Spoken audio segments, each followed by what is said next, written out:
விஜய் ஜெயிலுக்கு போவாரா?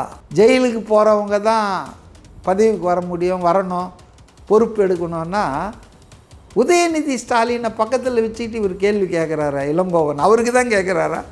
உதயநிதி ஸ்டாலின் திமுக நடத்திய எந்த போராட்டத்தில் பங்கேற்று, மக்களுக்கான போராட்டத்தில் பங்கேற்று சிறையில் சென்றார், வாடினார், அவர் எப்படி துணை முதலமைச்சரானார்? அவரை பக்கத்தில் வச்சுக்கிட்டு நீங்கள் விஜய் இந்த கேள்வி கேட்குறதுக்கு கூச வேணாமா உங்களுக்கு? ஸோ பழனிவேல் தியாகராஜன் திமுகவில் இருப்பது என்பது அது ஒரு பொருந்தாத ஒன்றாக தான் நான் பார்க்குறேன். உதயநிதி, சபரீசன், ஸ்டாலின் குடும்பத்தார், ஸ்டாலின் உள்பட அவரை தண்டிப்பதாக நினைத்து கொண்டு அவரை பதவி இறக்கம் பண்ணிட்டாங்க. நான் தியாகராஜன் நிலைமையில் இருந்தால் அப்போவே நான் ராஜினாமா பண்ணியிருப்பேன். தன்மானம் தானே முக்கியம். ஆனாலும் அவர் கட்சி நலன், கட்சி பாரம்பரியம் என்பதால் இந்த அவமானத்தை சகித்து கொண்டார். ஒரு சட்டமன்றத்தில் அவர் பேசும்போது எனக்கே ஒரு மாதிரியாக இருந்தது.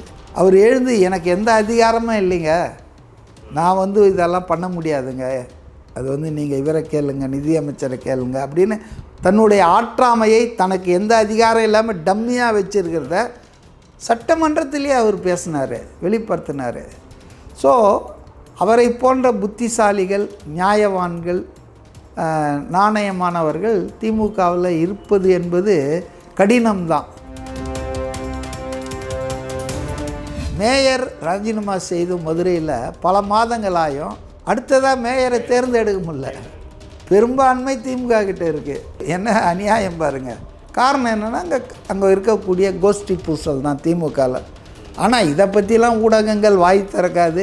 செங்கோட்டையன் வீட்டை விட்டு வந்தாருன்னா அவரை பற்றி விவாதங்கள் நிறைய வைப்பாங்க மாலை நேரங்களில். ரைட், ஊடகங்கள் நம்ம அடிமையாக கிடக்குது, விடுங்க. இப்போ இந்த தினத்தந்தியில் என்ன போட்டிருக்காங்க பாருங்கள், விஜயின் 12 வாக்குறுதிகள்னு சொல்கிறாங்க. நீங்கள் அந்த பேச்சை கவனிச்சிங்கன்னா அப்படிலாம் ஒன்றும் அவர் வாக்குறுதியெல்லாம் ஒன்றும் சொல்ல.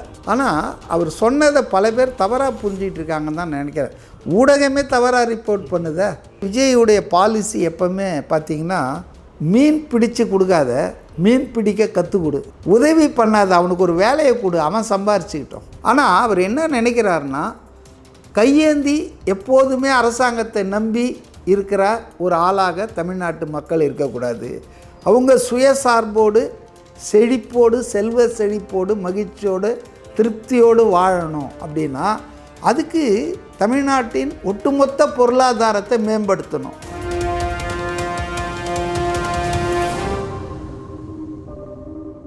கொஞ்சம் அரசல் புரசலாக நியூஸ்லாம் வருது. மொத்தமாகவே திமுகவே வேணாம் அப்படின்ற ஒரு முடிவுக்கு பிடிஆர் போயிட்டதாகவும், என்னோட குடும்பம், என்னோட அந்த நன்மதிப்புக்கு ஏற்ற ஒரு மரியாதை திமுக இந்த காலகட்டத்தில் கொடுக்க தவறிடுச்சு, இது எனக்கு பிடிக்கல அப்படின்ட்டு பிடிஆர் கொஞ்சம் நழுவி வந்துட்டதாகவும் எல்லாம் சொல்கிறாங்க. அவர் டிவிகேக்கு வராரா இல்லையா அப்படின்றதெல்லாம் தெரியல. பட் நம்மளால் பார்க்க முடியுது, ரொம்ப ஆக்டிவாக இருந்த பிடிஆர் என்ன பண்ணுறாரு. அவர் ப்ரெஸ் மீட் கொடுத்தே ரொம்ப மாதங்கள் ஆயிடுச்சு அப்படின்னு நினைக்குது. இது உண்மையாக இருக்க நேரிடு. இப்போ டாக்டர் எழிலன் பற்றி சொன்னேன் இல்லையா, அந்த கூட்டத்தில் அந்த 2 நாள் நிகழ்ச்சியில் பேசிய சென்சிபிளாக, இன்டெலிஜென்ட்டாக, புத்தி கூர்மையோடு பேசின ஒரே எம்எல்ஏ தலைவர் அவர் தான் திமுகலன்னு. அதே மாதிரி இன்றைக்கி இருக்கிற திமுக அமைச்சர்களில் தகுதி வாய்ந்த அமைச்சர், அறிவார்ந்த அமைச்சர், புத்திசாலியானவர், கை சுத்தமான ஆள் அவர் தான். இன்டர்நேஷ்னல் லெவலில் பேங்க்கில் ஒர்க் பண்ணிவிட்டு உயர் பதவியில் இங்கே தமிழ்நாட்டுக்கு திமுகவில் சேர்ந்து, அவர் பரம்பரை திமுகன்றதால அவங்க அப்பா சபாநாயகராக இருந்தார் இல்லையா, இப்போ அவர் மாதிரி இருந்து வந்தார். அவருக்கு நிதித்துறை முதல்ல ஸ்டாலின் வந்தவொன்னு கொடுக்கப்பட்டது, பொருத்தமானவருக்கு பொருத்தமான பதவி கொடுக்கப்பட்டது. இப்போ நிதித்துறை மிக செம்மையாக, நிதி மேலாண்மை என்பதை, ஏன்னா அவருக்கு வங்கித்துறையில் அனுபவம் இருக்கிறது, அவர் நிறைய படித்தவர். அப்போ அதனால் அவர் செம்மையாக நடத்தினாருங்க. ஃபஸ்ட்டு 2 இயர்ஸ் நினைக்கிறேன், அது பிரமாதமாக நடந்ததுங்க. உலகமே, தமிழ்நாடே, இந்தியாவே பாராட்டுற அளவுக்கு தமிழ்நாட்டினுடைய பொருளாதாரத்தை அவர் மேலாண்மை செய்தார் ஆஸ் எ ஃபினான்ஸ் மினிஸ்டர் இன் தமிழ்நாடு. ஆனால் அவர் கொஞ்சம் அதாவது வந்து உள்ளத்தில் ஒன்று வெளியே ஒன்று பேசக்கூடிய ஆள் இல்லை. அவர் யாரோ ஒருத்தர்கிட்ட ஃப்ரீயாக பேசியிருக்கார். அந்த பேசுகிறத யாரோ ஒருத்தரை டேப் பண்ணி அதை கசிய விட்டாங்க. அதனால் ஆத்திரமடைந்த உதயநிதி, சபரீசன், ஸ்டாலின் குடும்பத்தார், ஸ்டாலின் உள்பட அவரை வந்து தண்டிப்பதாக நினைத்து கொண்டு அவரை பதவி இறக்கம் பண்ணிட்டாங்க. அதாவது வந்து இன்ஃபர்மேஷன் டெக்னாலஜி மினிஸ்டர்னு போட்டு நிதி அமைச்சராக இருந்தவரை ரொம்ப தரம் தாழ்த்தினாங்க. நான் வந்து தியாகராஜன் நிலைமையில் இருந்தால் அப்போவே நான் ராஜினாமா பண்ணியிருப்பேன். தன்மானம் தானே முக்கியம். ஆனாலும் அவர் கட்சி நலன், கட்சி பாரம்பரியம் என்பதால் இந்த அவமானத்தை சகித்து கொண்டார். ஒரு சட்டமன்றத்தில் அவர் பேசும்போது எனக்கே ஒரு மாதிரியாக இருந்தது. அவர் எழுந்து எனக்கு எந்த அதிகாரமும் இல்லைங்க, நான் வந்து இதெல்லாம் பண்ண முடியாதுங்க, அது வந்து நீங்கள் இவரை கேளுங்க, நிதியமைச்சரை கேளுங்க அப்படின்னு தன்னுடைய ஆற்றாமையை தனக்கு எந்த அதிகாரம் இல்லாமல் டம்மியாக வச்சுருக்கிறத சட்டமன்றத்திலேயே அவர் பேசினார், வெளிப்படுத்தினார். ஸோ அவரை போன்ற புத்திசாலிகள், நியாயவான்கள், நாணயமானவர்கள் திமுகவில் இருப்பது என்பது கடினம்தான். அது வந்து அவர் இருக்க முடியாது. அது இல்லாமல் மதுரையில் இந்த லோக்கல் பாலிட்டிக்ஸு, நம்ம பத்திரப்பதிவு அமைச்சர் மூர்த்தி இருக்கார் இல்லையா, அவருக்கும் பழனிவேல் தியாகராஜன் அவருக்கும் மிகப்பெரிய running war is going on. அது ஒரு போர் நடந்துகிட்ருக்குது. அதனால தான் மேயர் ராஜினாமா செய்து மதுரையில் பல மாதங்களாயும் அடுத்ததாக மேயரை தேர்ந்தெடுக்க முடியல. பெரும்பான்மை திமுக கிட்ட இருக்குது. என்ன அநியாயம் பாருங்கள். நிலையான ஆட்சி கொடுத்துருக்குது, பெரும்பான்மை கொடுத்துருக்காங்க, ஆனால் மேயரை தேர்ந்தெடுக்க முடியல. காரணம் என்னென்னா அங்கே இருக்கக்கூடிய கோஷ்டி பூசல் தான் திமுகவில். ஆனால் இதை பற்றிலாம் ஊடகங்கள் வாய் திறக்காது. செங்கோட்டையன் வீட்டை விட்டு வந்தாருன்னா அவரை பற்றி விவாதங்கள் நிறைய வைப்பாங்க மாலை நேரங்களில். ரைட், ஊடகங்கள் நம்ம அடிமையாக கிடக்குது, விடுங்க. ஸோ பழனிவேல் தியாகராஜன் திமுகவில் இருப்பது என்பது அது வந்து ஒரு பொருந்தாத ஒன்றாக தான் நான் பார்க்குறேன். அவர் அதில் இருக்கிறதுக்கு தகுதியானவராக நான் நினைக்கல. அல்ல, அவரை போன்றவர்கள் திமுகவில் இருப்பதற்கு சரியான ஆட்கள் இல்லை. ஸோ அவர் வெளியே வந்தார்னா அதை நான் வந்து ஆச்சரியத்தோடு பார்க்க மாட்டேன். ஒரு 2 வருஷமாக எப்போது வந்திருக்கணும். பெட்டர் லேட் தேன் நெவர்ன்ற மாதிரி இப்போதாவது அவர் வராருன்னு சொன்னால் அது நல்ல முடிவாக தான் நான் பார்க்குறேன். ஆனால் வந்தவர் என்ன செய்வார், எதில் போவார்ன்றதை பற்றி எனக்கு தெரியல. அதில் நான் வந்து கற்பனையை தட்டிவிட விரும்பவில்லை. வரட்டும், அப்புறம் பார்த்துக்கலாம். விஜய் அவர்கள் ஃபஸ்ட்டு டைம் நான் என்னோடய ஆட்சியில் என்னென்ன மக்களுக்கு பண்ணுவேன் அப்படின்றத ஒரு சின்ன ட்ரையல் மாதிரி வந்து சொல்லியிருந்தார். அதில் குறிப்பாக வந்து சொன்னது என்னென்னா, ஆமாம் சின்ன, ஏன்னா அதை மென்ஷன் பண்ணியே சொல்லியிருந்தார். முக்கியமானது எல்லாமே தேர்தல் வாக்குறுதியில் வரும், பட் இப்போ லைட்டாக நான் என்னென்ன பண்ண போகிறேன், முக்கியமான சாராம்சத்தை சொல்கிறேன்னு வெளிப்படுத்தியிருந்தார். அதில் குறிப்பாக எல்லா மக்களுக்கும் அடிப்படையாக வீடு தேவையானது. அது மட்டும் இல்லாமல் ஒரு குடும்பத்துக்கு ஒரு மோட்டார் சைக்கிள் வந்து இருக்கணும் அப்படின்றத வந்து மென்ஷன் பண்ணி சொல்லியிருந்தார். பட் நிறைய பேர், நிறைய ஊடகங்களே, ஏன் திமுகவினர் நிறைய எதிர்த்து இதை வந்து புரபகேண்டா பண்ணதான் வந்துருக்கட்டும், விஜய் வந்து ஃப்ரீயாக வீடு தருவேன்னு சொல்லியிருக்காரு, பைக்கு தருவேன்னு சொல்லியிருக்காரு, முடிஞ்சால் கார் கூட தருவேன்னு சொல்லியிருக்காருன்ட்டு ஒரு கட்டமைப்பை வந்து பார்க்குறாங்க. ஊடகங்களே இதை வந்து பண்ணுறாங்க. இதை நீங்கள் எப்படி பார்க்குறீங்க? நீங்கள் சொன்னதால் சொல்கிறேன். இது பாருங்கள், மிக அதிகமாக தமிழில் விற்பனை ஆகிற ஒரு பத்திரிகை தினத்தந்தி. இப்போ இந்த தினத்தந்தியில் என்ன போட்டிருக்காங்க பாருங்கள், விஜயின் 12 வாக்குறுதிகள்னு சொல்கிறாங்க. நீங்கள் அந்த பேச்சை கவனிச்சிங்கன்னா அப்படிலாம் ஒன்றும் ஒரு வாக்குறுதியெல்லாம் ஒன்றும் சொல்லப்போனால் தேர்தல் வாக்குறுதிகளை நம்ம இன்னும் தயார் பண்ணிகிட்ருக்குறோம். அதை டீட்டெயிலாக பல விஷயங்கள் சொல்லுவோம், தேர்தல் நேரத்துக்கு முன்னால் அதை சொல்லுவோம் அப்படின்னாரு. அவர் இதை வாக்குறுதின்னு சொல்ல, தேர்தல் உறுதிமொழின்னு சொல்ல. ஆனால் அவர் சொன்னதை பல பேர் தவறாக புரிஞ்சிகிட்டு இருக்காங்கன்னு தான் நினைக்கிறேன்.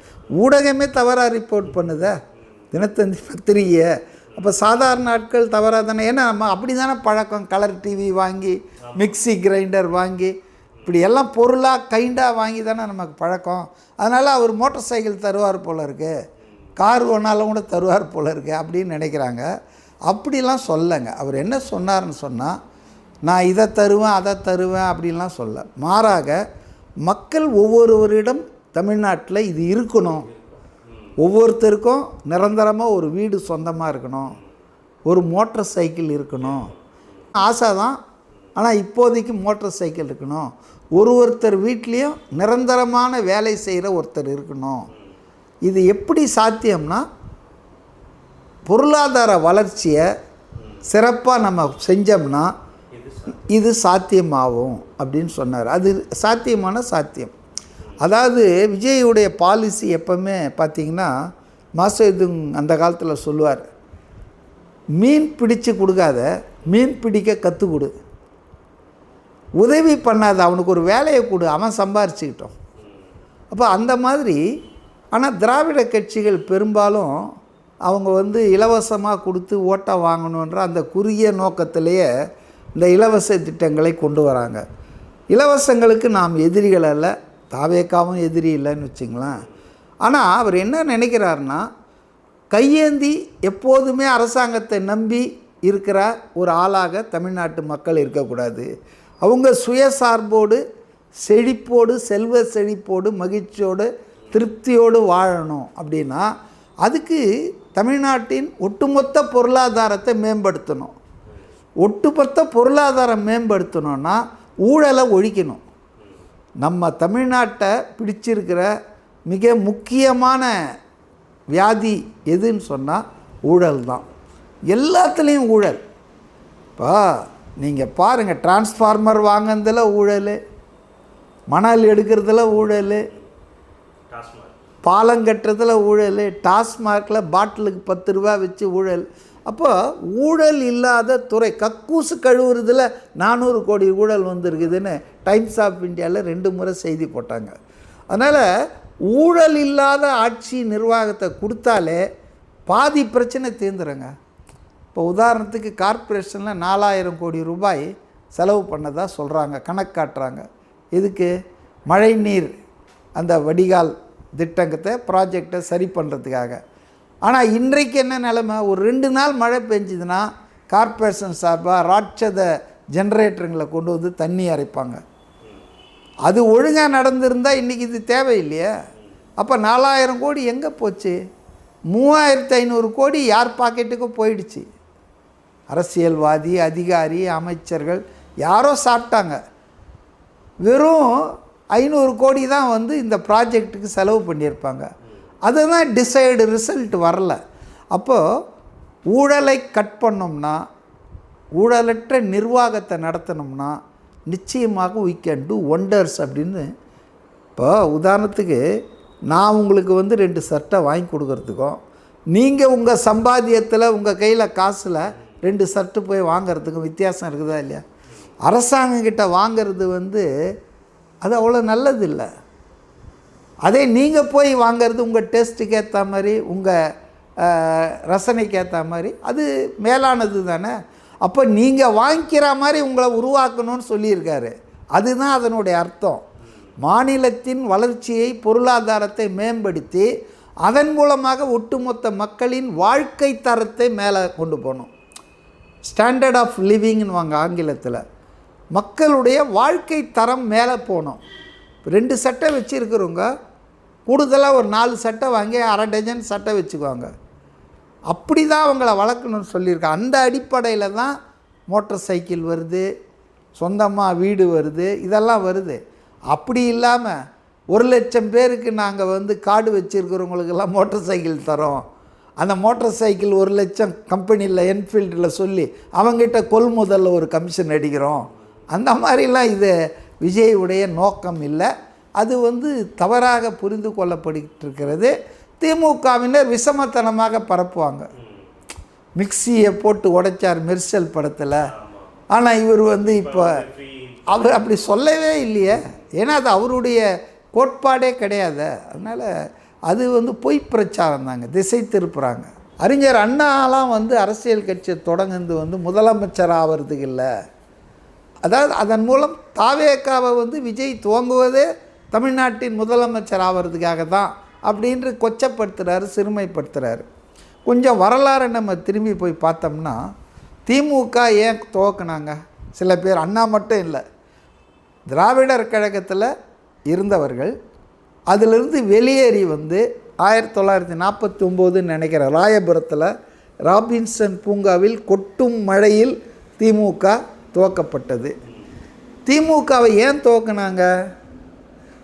காரணம் அப்போ வெளிப்படையாக சொன்னது என்னென்னா, மகள் வயசில் இருக்கிற மணி அம்மையை பெரியார் கல்யாணம் பண்ணிக்கிட்டாரு, இதை நாங்கள் விரும்பலை, இதை நாங்கள் கண்டிக்கிறோன்னு சொல்லிட்டு இதை தான் சொல்லிட்டு வெளியே வந்தாங்க. திராவிடர் கழகத்திலேருந்து வெளியே வந்து திமுக. ஆனால் உண்மையான காரணம் என்னென்னா, திராவிடர் கழகம் என்பது அரசியல் இயக்கமாக இல்லை, அது ஒரு சமூக இயக்கமாக இருந்தது. சமூக நீதி, பெண்ணடிமை, சாதிய கொடுமை இதெல்லாம் எதிர்க்கிற ஒரு சமூக இயக்கம். அப்படின்னா என்னென்னா, தேர்தல் அரசியலில் போட்டியிட மாட்டாங்க. எம்எல்ஏவோ எம்பியாகவோ ஆட்சிக்கு வரணும்னோ அந்த எண்ணம்லாம் இல்லை. சமூகத்தில் மாற்றம் கொண்டு வரணும், சமூகத்தில் புரட்சி ஏற்படுத்தணும் அப்படின்றது தான் அந்த கட்சியினுடைய கொள்கை. அப்போ இவங்களுக்கு அது வந்து கட்டுப்படி ஆகலை.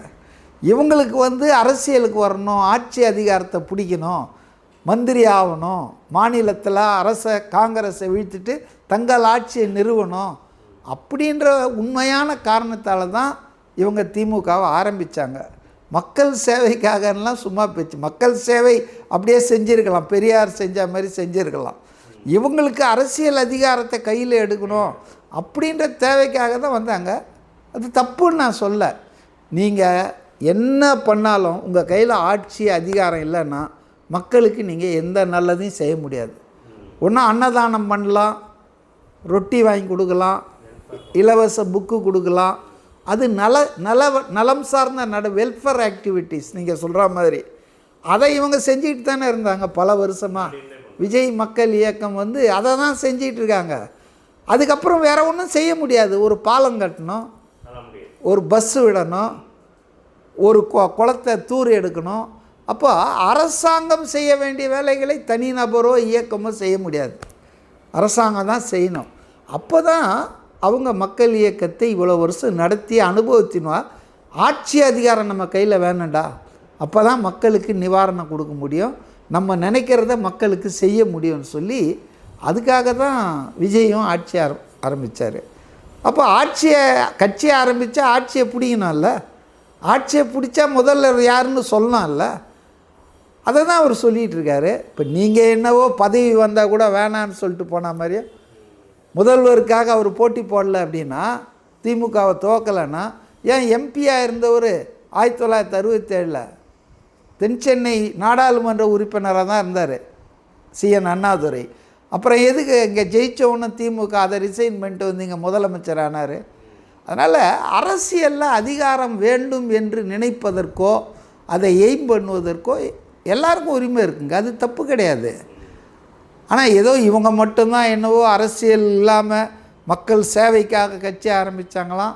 விஜய் வந்து முதலமைச்சர் ஆகணும், ஏன் அவர் நினச்சா என்ன தப்பு? அல்டிமேட்டாக எல்லா பொலிட்டிக்கல் பார்ட்டிக்கும் அரசியலில் அதிகாரத்துக்கு வரணுன்றது தானேங்க. எல்லாரும் நாம் தமிழர் மாதிரி பயிற்சிக்காக போராடுவாங்களா? முயற்சி பயிற்சின்னு இவர் 16 வருஷமாக இருக்கார், அந்த மாதிரி இருக்க மாட்டாங்களா?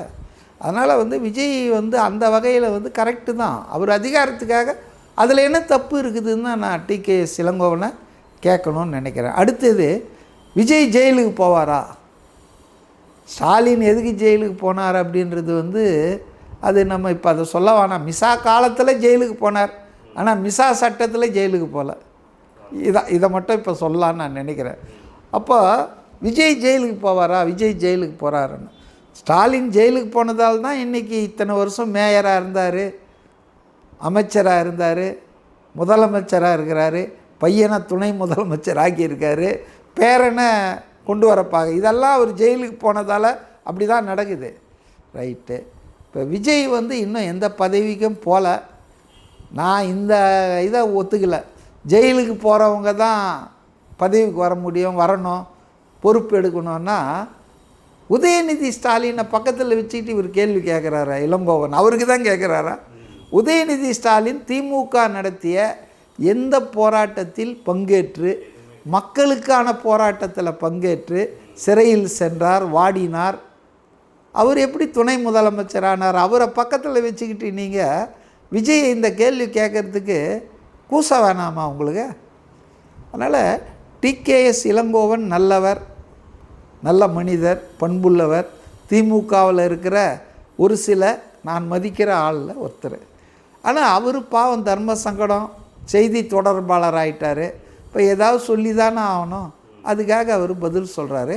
ஆனால் விஜய் நேற்று எழுப்பிய பாயிண்டட் கிரிட்டிசிசத்துக்கு திமுக கிட்டேருந்து பதிலே வரல.